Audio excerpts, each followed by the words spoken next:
Welcome to our webinar introducing the Writing Portfolio Guides for kindergarten, first, and second grades. This presentation provides an overview of the Connecticut Writing Portfolio Guides for grades kindergarten through second, which include materials that can be used by teachers to complement the instruction of writing over the course of the school year. I'd like to introduce myself. I'm Dr. Christy Alberino, ELA consultant for the Bureau of Student Assessment. I've worked for the Connecticut State Department of Education for more than 12 years and served in a national leadership role with the Smarter Balance Consortium with a focus on English language arts across grades 3 through 8 and high school. During this presentation, I will explain why we're focusing on writing in these early grades and will detail the process of developing these Connecticut Writing Portfolio Guides. I will describe their connections to the Smarter Balance Writing Rubrics and the Connecticut Core Standards in English Language Arts.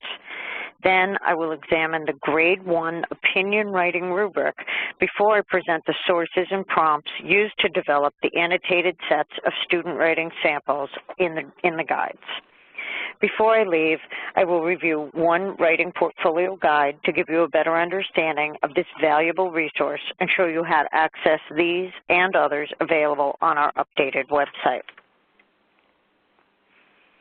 The resources are meant to support teachers as they teach and assess writing in grades kindergarten, first, and second. It's imperative that we're reminded that just like reading reinforces writing, writing reinforces reading. These resources were designed to support the instruction and assessment of all writing purposes across content areas in kindergarten, first, and second grade. We need teachers to devote a significant amount of time to the teaching of writing. Writing and the discussion of writing processes helps improve oral language development, helps build vocabulary, and it supports the ability to carry on inner dialogue. These non-secure tools are available for all districts and all schools to use and include teacher scoring rubrics, student writing checklists, and models of scored and annotated student writing for all purposes across the 3 grades. The Connecticut Core Standards in English Language Arts expect that students in all grades will regularly participate in extended writing. The standards stress the importance of the reading-writing connection, requiring students in kindergarten to draw or write about evidence from literary or informational texts. Teachers need to ensure that students devote significant time and effort to writing, producing numerous pieces for all purposes of writing over varied time frames throughout the year. These resources were developed with these expectations in mind. In an effort to align the early grades with those grades that participate in state-mandated summative assessments, we were charged with developing writing portfolio resources in kindergarten, first, and second grade that included scoring rubrics for each purpose for writing. These rubrics needed to align to the Connecticut Core Standards in English Language Arts. In short, the language of the rubrics came directly from the standards, and that informed our daily work. We thought that since teachers have been using the Smarter Balance Full Write rubrics for grades 3 through 8 and high school, that these new rubrics should be similar to those original rubrics, which we helped design during the development of the Smarter Balance performance tasks. Educators should consider the resources in their district and be mindful that the local rubrics used are aligned to the Connecticut Core Standards. We needed feedback from professionals in the field, so we contacted individuals that were exceptional in practice across the state to form the Connecticut Writing Advisory Committee. Our original Writing Advisory Committee commenced in 2016 and included 14 people recommended by the Commissioner of Education. At the time, only Utah had kindergarten, first, and second grade resources that aligned to the Smarter Balance rubrics, and we appropriated some of their ideas as a starting point for this project. Utah developed lessons around books, and the expectation was that the classroom teacher would spend time ensuring that the students were reading and discussing the informational text, in some cases, for close to a week prior to writing. We were determined to pare that down and limit our collection to one classroom visit. In a few minutes, I'll explain in detail how we presented text and collected writing samples. Using the Connecticut Core Standards and the Smarter Balanced Rubrics, we developed standards-aligned rubrics for all three purposes for writing in first grade, second grade, and kindergarten for a total of 9 rubrics. While we only plan to develop one writing portfolio guide for each grade in the beginning of this project, we wanted all the rubrics to align to each other as well, so it was imperative that they all be developed simultaneously. We then chose one text for each grade that best supported the writing purpose we agreed to measure, again focusing on one writing purpose per grade initially. From there, we developed prompts. Using our contacts and our committee members, we were given access to classrooms across the state, including urban, suburban, rural, and alliance and non-alliance districts. We began in grade 5 in 5 districts, piloting our writing prompts and collecting writing samples in all 3 grades in each of those districts. The initial sample allowed us to test our prompts, text, rubrics, and collection formats before committing ourselves to gathering writing samples for all 3 purposes in all 3 grade levels. Using our extensive knowledge of open-ended scoring, we tentatively scored students' writing and presented those first sets to the committee. For the committee, we modeled the scoring process and, because this type of work requires collaboration and calibration, we asked the committee to provide feedback. Insight about the process and the scores from our committee members led us to alter some of our scores and change some of the chosen anchor papers. To be sure our scoring set was fair and accurate, and most importantly, consistent, we transcribed and annotated each paper in the scoring guide and brought it back to the committee once more. These guides have been vetted by the Connecticut Writing Advisory Committee and were initially released to the public in October of 2016. This year, we began development on the second set of writing portfolio guides and closely followed the process of those initial 3 sets released in 2016. The Writing Advisory Committee was invited to participate in the continued development, and 10 members elected to return. We selected the grade-appropriate complex text for the remaining writing purposes in each of the 3 grades, and then developed prompts, learning from the work done the prior year. We organized a tight schedule to visit 10 districts during the same time of the year as the first set of visits and intended to collect about 140 writing samples per grade per writing purpose. The committee approved our text, prompts, and schedule, as well as a small sample set of scored responses. We scored student responses during last year's guide as a benchmark so expectations would remain consistent across prompts within a grade. The final sets were sent to the committee for vetting, and those new resources have been released to the public.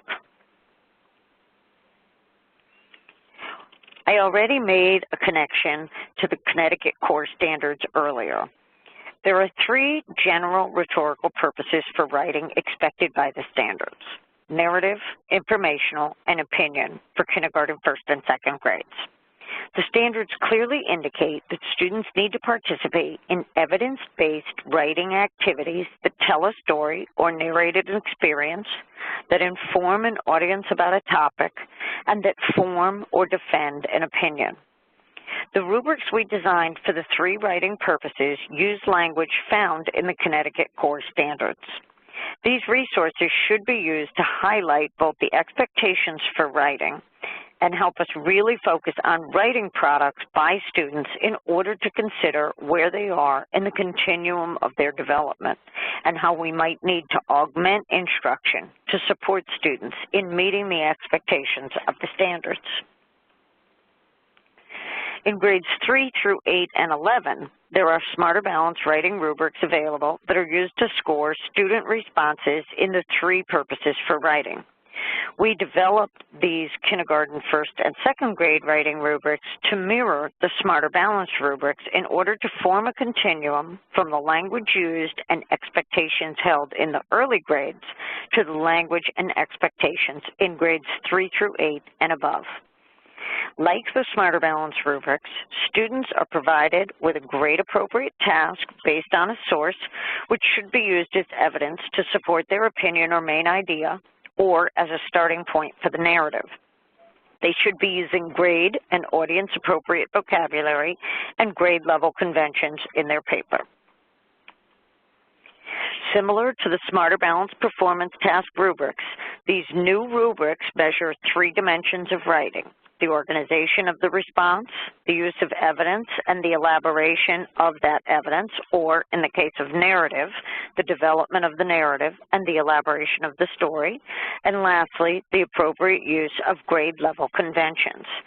Note that there are 3 rubrics used to score each mode of writing: narrative, informational, and opinion, and that this type of analytic scoring is still holistic.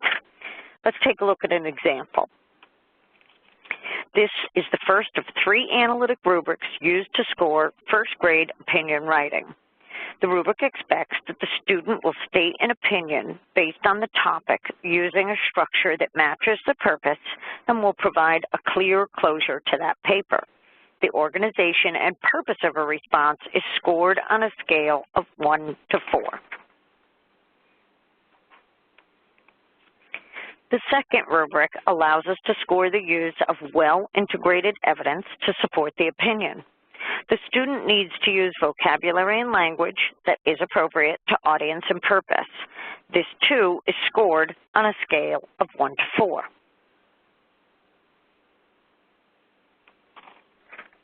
Lastly, our third analytic rubric for first grade opinion writing focuses on the adequate use of grade-appropriate, correct sentence formation, punctuation, capitalization, grammar usage, and spelling.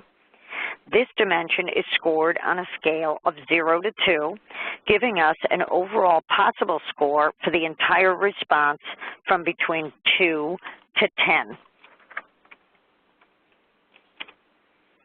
As we score papers, regardless of the grade, we need to take into consideration the following influences on the convention score: variety, severity, and density. This means that we need to see a range of errors across the 5 areas scored in the conventions: sentence formation, punctuation, capitalization, grammar usage, and spelling. Basic errors are more heavily weighted than higher level errors. So not beginning a sentence with a capital letter is a more severe error in grade 1 than the correct use of possessive pronouns. Also, the proportion of errors to the amount of writing plays a role in the final determination of the score. The expectations for conventions at each grade level are clearly outlined in the Connecticut Core Standards. They are also conveniently located in a document developed by Smarter Balance. The complete charts containing all the conventions expectations by grade are located in the Full Write Training Guides located on TIDE or in these documents. Note that students are responsible for everything in their grade and the grades prior. In each grade, we chose 3 mentor texts as our source materials. These texts were chosen for their grade level appropriateness, the level of interest they might hold for students, and whether or not a prompt for a specific writing purpose could be derived from the text. We needed texts that would elicit enough information for students to support their ideas with information from that text. In kindergarten, we chose a text for opinion writing the first year of development. This year, we added the narrative and informational texts. The process was simple and similar for each grade. We scheduled about 1 hour in each classroom, and usually there were 2 of us working together in a classroom. It was a collaborative effort with teachers in the classroom supporting our work. We would gather all the students on the carpet and explain that we were trying to learn about their writing. We made them understand that this was not a test and that anything they could share would be very appreciated. One person would read the story and one person would set up each student's desk with a piece of lined paper, for kindergarten with a box at the top for their illustration and a pencil that we brought with us.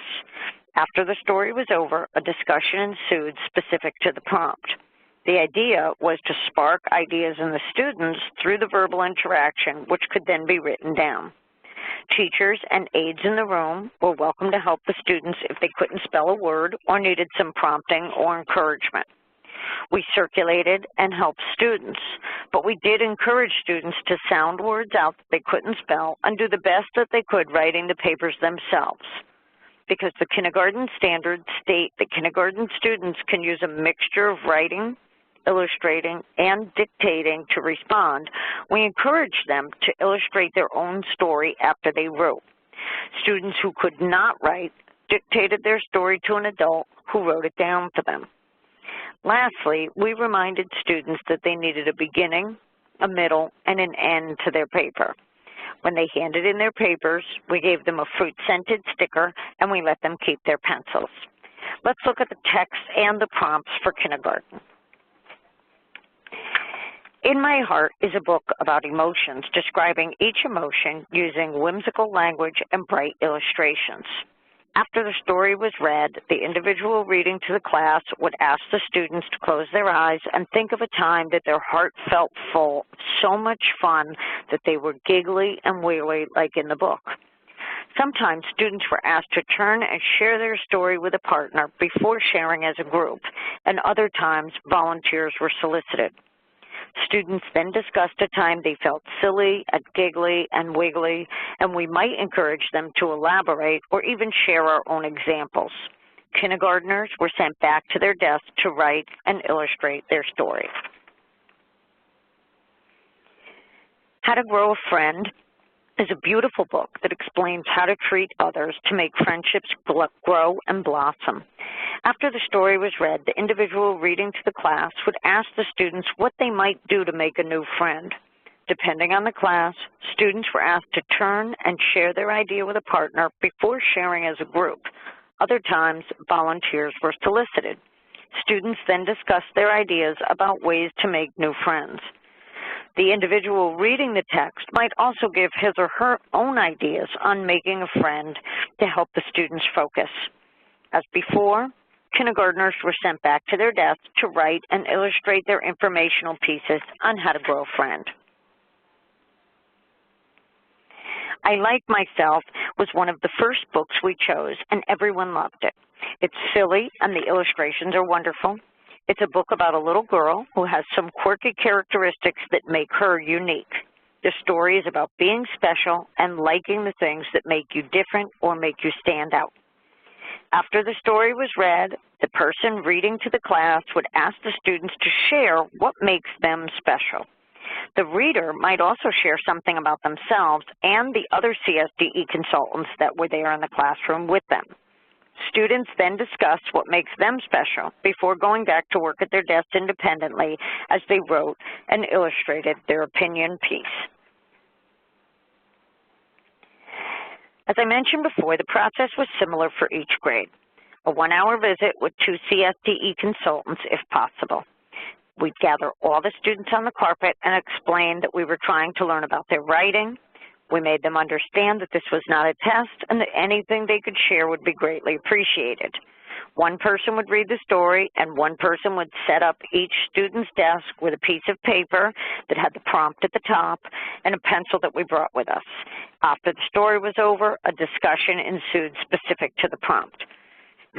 Teachers and aides in the room were welcome to help the students if they couldn't spell a word or needed some prompting or encouragement, and we circulated and helped students, but we did encourage students to sound the words out that they couldn't spell and to do the best they could writing the papers themselves. We also reminded them that their papers needed a beginning, a middle, and an end, and when they handed in their papers, we gave them a fruit-scented sticker and we let them keep their pencils. Let's look at the text and prompts for first grade. Our first grade narrative prompt was inspired by a book called The Relatives Came. This story, about a visit from relatives who spend the summer with their family in another state, was used as a starting point to encourage students to write about a visit they had with their own friends or family. Readers pointed out the elements in the illustrations that signaled the time frame of each activity in the story to help students when they went to their own writing. They were asked to write about where they went, who they saw, and what they did on their special visit. Prior to writing, a conversation ensued about visits, and CSDE volunteers shared their own stories to help students understand the prompt. Same but Different is a book about two boys who live in two different countries but share so many similarities. Through letters and pictures, these young pen pals become best friends. While most mentor texts were read by one volunteer, this book was better read with two readers to help differentiate between the two boys. After reading the book, students were asked to turn to their neighbor and tell them two things about their best friend: how they're the same as their best friend and how they're different from them. Then we drew comparisons between ourselves to illustrate the point. Students then went back to their desk to write about someone they knew, either a friend or a family member, and to give examples explaining the similarities and differences with that person. One of our first mentor texts, The Day the Crayons Quit, is extremely well received in all of the classrooms. This book tells the funny story of a box of crayons who all quit for various reasons. They explain their feelings in funny letters written to a little boy. After reading the story, students were asked to share how they felt at that moment. Are they tired, like the red crayon, or are they happy, like green crayon? They were encouraged to explain why they felt the way they did. Then they were sent back to their desk to write about the crayon that they most felt like and to explain why. Lastly, we have our grade 2 text. We followed exactly the same process as we did for kindergarten and first grade. Let's take a look at the text and prompts for this grade. One of my very favorite books is Alexander and the Terrible, Horrible, No Good, Very Bad Day. Students were really able to relate to this story and to respond to the prompt asking them to write a narrative about their own bad day. Many provided their responses in a format similar to the format of the book. In short, this book really resonated with the grade 2 classes, and we received a very diverse, amusing, and interesting set of responses. Our informational text for grade 2 was about polar bears. We read, Where Do Polar Bears Live, to the class, and then asked students to explain what special ways a polar bear's body helps them survive in the extreme cold of the Arctic. We initially chose this text because it was used by Utah in their grade 2 informational prompts. However, they prefaced their writing activity with a week-long unit on polar bears. Educators need to be cognizant of the limitations of using an informational prompt based on a single resource, and our recommendation would be to incorporate this type of prompt at the end of a unit or with the use of multiple sources.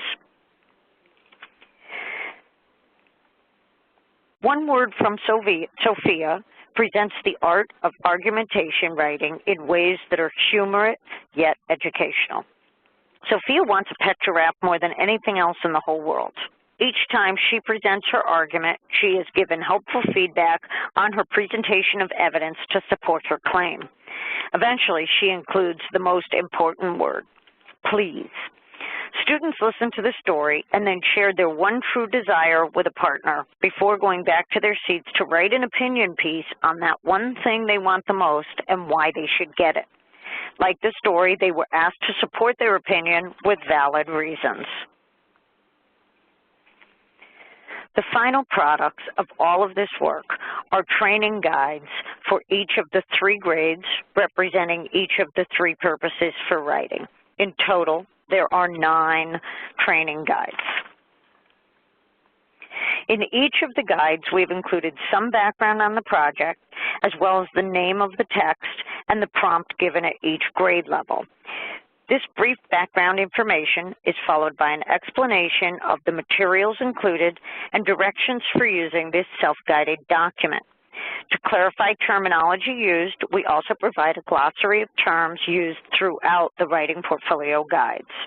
As noted earlier, each grade level and writing purpose has its own rubric, and in each guide, we provide the corresponding rubric.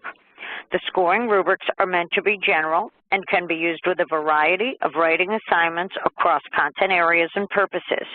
They can be used in part to focus on one particular dimension, such as organization, or in their entirety to identify students' strengths and weaknesses in writing. The heart of the document is the annotated anchor set. Anchors are actual student responses that represent various score points described in a rubric. Each anchor is scored and explained so teachers will have an example of the grade level expectations from the standards and in the rubric. By looking more closely at how students performed on each of the 3 scoring dimensions, teachers can provide students with specific tools and instructions needed to meet the grade level expectations set in the standards.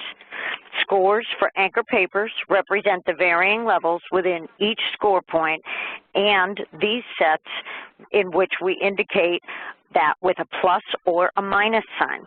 This allows us to differentiate between those students who are close to the next score point or those that are barely within a score point. This additional information is beneficial to teachers when learning to score, and most importantly, when determining next steps in instruction.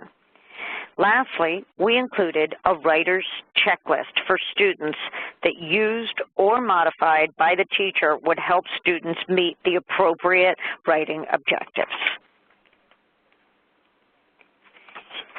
Lastly, in order to see the available resources, you need to access the Connecticut State Department of Education website and find the link for K through 12 education. You click on that and locate accountability and assessment data on the left of the screen and click there. Lastly, scroll down to locate the link for the Connecticut Writing Portfolio. That page provides a brief overview of the resources, and the Documents and Forms option provides access to all of the resources available.